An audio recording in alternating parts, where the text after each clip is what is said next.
So it's back to school again. This is Nida Jaffer from Birla Open Minds International School welcoming you to our 6th vlog session with an Indian fashion designer, politician and social worker, Mrs Shaina Nc. Mrs Shaina is known in the Indian fashion industry as the Queen of Drapes for draping the sari in 54 different ways. She holds a record in the Guinness Book of World Records for fastest sari drape. She is a member of the National Executive Council of BJP, treasurer of the BJP's Maharashtra unit, and holds the position of national spokesperson for the BJP. Ms. Shaina is also involved in social work through her charity fashion shows and 2 NGOs, I Love Mumbai and Giants International. As a female politician, she is often projected as the young, urban and women-friendly face of the BJP in television debates. So, let's meet Mumbai's captivating personality, Ms. Shaina Nc. A warm welcome to you, ma'am. Thank you for being here with us this afternoon. We'd now like to have a small heart-to-heart conversation covering the professional life so as to inspire the young minds and those watching. So to begin with, please share one of your fondest childhood memories. I think it's clearly got to be going to school by not school bus, but by normal bus. We used to get the bus here at Nepinsi Road and I used to get off at Nana Chowk. And I remember walking up the bridge because I used to go to Queen Mary School. And most people in those days used to wonder how me, coming from my family, was coming by school bus or by normal bus. And I think that my mother and my father made it very clear that I would have no extra fancy tags or special privileges in the growing years. That I think helped me shape my mind because I realized when I was interacting with people from varied walks of life, even observing people on the bus was a great learning for me. So I'm so glad that my parents were very strict about few things, one of which was public transport.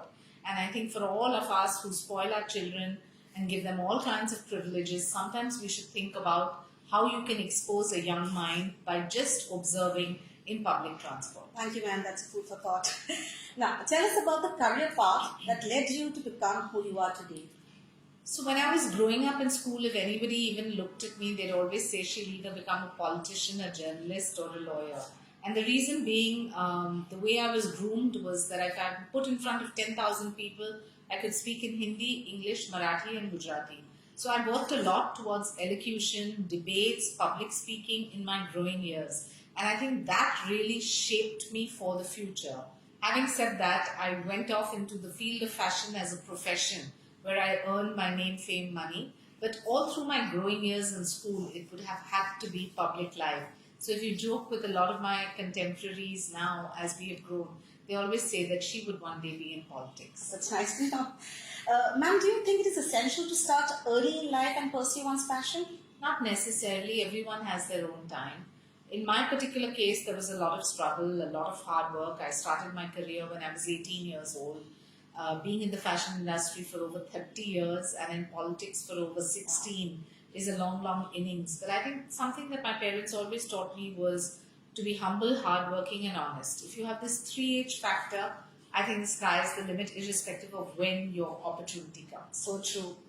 What will be your advice to the students who discover the potentials and interests later in life? And you just mentioned the 3H. But, I think to each his own. If you ask me, I think children are all different. And being a mother now, both my children are very different. Some have some qualities, some have some others. So I don't think it's about timing or the correct opportune so-called slot. It's about the child being happy and doing whatever makes them happy. For some it could be the call of money, some it could be fame, some it could just be stability and security. So I think that sometimes the parents are to blame because we over-push. And when I say over-push, we cannot expect every child to come first. We cannot be overachievers sending our children to every class. Let the child discover what he or she wants. So true, ma'am. Now, moving on to the NGOs you're associated with, what was the main motive behind starting Giles Welfare Foundation? My father always taught us as we were growing that there are two types of people, the givers and the takers. The givers sleep well at night, the takers eat well in the day. The choice is yours.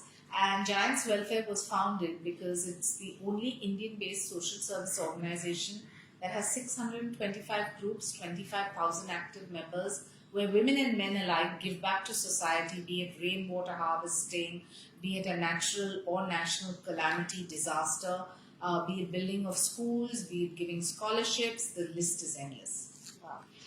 Your father has been a well-known and respected sheriff of Bombay. How does it feel to be the chairperson of I Love Mumbai now, and what experience best prepared you for your role today?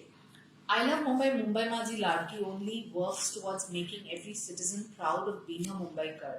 And that starts by keeping your environment clean and green. We keep our homes beautifully, we tend to litter outside. So I Love Mumbai does beach cleaning, eco-friendly Ganpatis, yoga by the bay, planting of sapling trees, and we engage with a lot of youngsters. I hope the next round we will have all your Birla kids interacting with us and coming to support these causes. That's so good to know. Ma'am, as we know, you have been successfully managing 3 different profiles. In this fast-changing time and pace, how do you find time to multitask? I don't actually. I think only women can do it and do it so naturally. It's not a conscious effort. I started my fashion career when I was 18, got married at 23, had my children at 27, 31, and entered politics, and everything just kept adding on. And I think you can cope if you really have the mindset to. Indeed, you are an exemplary role model for the women of India today. What will be your advice to the young girls of this generation and their parents? Live your dream. Parents, please don't discriminate. I've seen many households where if you have X amount of money, you will give that opportunity for education to the boy. You will give the opportunity for inheritance to the boy. You will give the business to the boy. Don't do that. Girls are as competent, and I think that we must be fair as parents of the 21st century in every right, whether it's education, inheritance, or even just mind space. And finally, what message would you give to all the students watching you in 100 plus schools? My message to the students in 100 plus schools is you've been given the opportunity. Now what you make of the opportunity is your talent. So don't be complacent. Don't play the lazy card that, oh, they're wrong, the teacher's not good to me, my family is not good to me. Play the competency card and show how talented you are in whichever field it is. It could be creative, it could be academic, or it could be anything you choose for. So live your dream every single day and make sure that you make your country, your city, and your family proud. Thank you, ma'am, for your words of wisdom.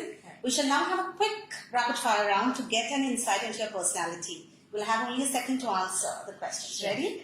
Texting or talking? Texting. Favorite day of the week? Sunday. Nickname your parents used to call you? Shainu. Last song you downloaded? Ouch. Pehli dafa. Favorite holiday? London. At what age would you want to retire? Never. Invisibility or super strength? Invisibility. What's the name of the street you grew up on?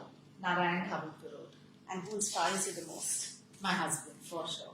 Thank you so much, ma'am. It was a pleasure interviewing you. That's all for this week, but we'll be back soon with more esteemed guests. This is Nida Jaffer from Birla Open Minds signing off.